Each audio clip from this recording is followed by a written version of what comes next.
For this bag work, I'm gonna do an uppercut motion. A lot of people think that the uppercut's just, if my hands are down here, I'm going up vertical.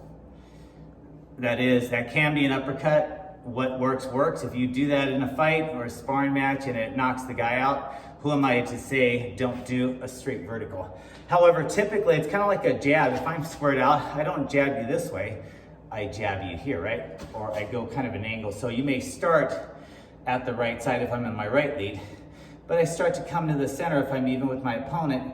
So by the time the fist is about 3/4 of the way, maybe even half, you've made contact, and then you continue to thrust and push that head to the right side or to the left side.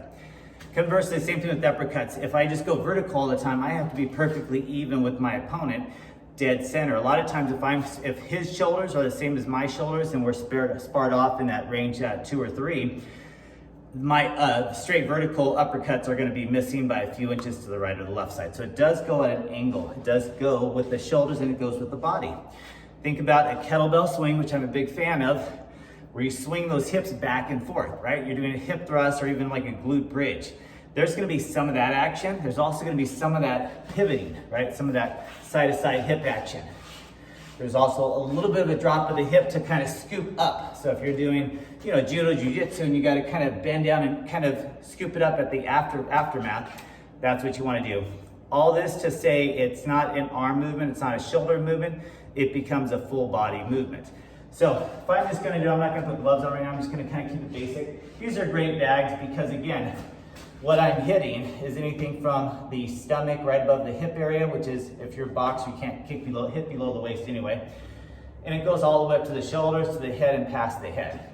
So what I'm going to do is I'm going to kind of wound it up, like almost like the punch is coming straight, and I kind of slip to the right, or slip to the left, or fade to the right, or fade to the left, or bob and weave, or weave and bob, whatever the pattern is. So what I'm going to do is I'm going to do a little bit of a preset to my scoop. So I go down a couple inches here, and that'll kind of wind my knees down a little bit. And then I'm going to explode on the upward motion. What I don't want to do is I don't want to drop my hands. I don't want to every time go drop, and I get hit in the face, right? So when I drop, I don't drop my hands, I drop my body. Drop my body. So that way this is always in a good position between your neck and your eyes to protect. So I go, if I'm in my left, slightly of a left lead, orthodox stance, I'm going to go down a little bit, I'm going to scoop up, and I'm going to make contact. The backhand's still there. If I were to switch to southpaw, right lead, this hand stays in the middle. This is protecting everything on this side. I drop, and I come up. What I'm not doing is I'm not dropping and coming up over here. I'm coming up to the opposite side.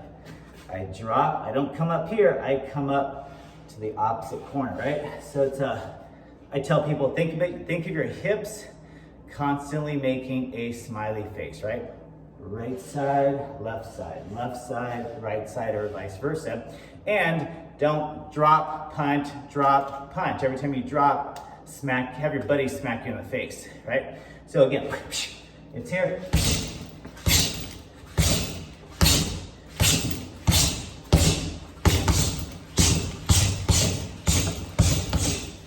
So add the breathing, exhale as you go up, mix it up. You want to hit different targets. Yes, the majority of your workout should be hand wrap or gloves or some type of wrist support. However, there should be a certain portion of your workouts, 10 to 25%, where you're always bare hand, pounding into these leather bags, pounding into these gel bags, water bags, different shapes, different sizes, hitting paper, hitting cardboard, hitting light board, stuff like that, stuff to fill. If I were in a fight, a real fight, a straight fight, I don't have gloves. How's my distance change? Now I'm not hitting the bag here, because that's the pad of the glove. I have to go that much closer to make contact, real flesh on real flesh. Work those drills.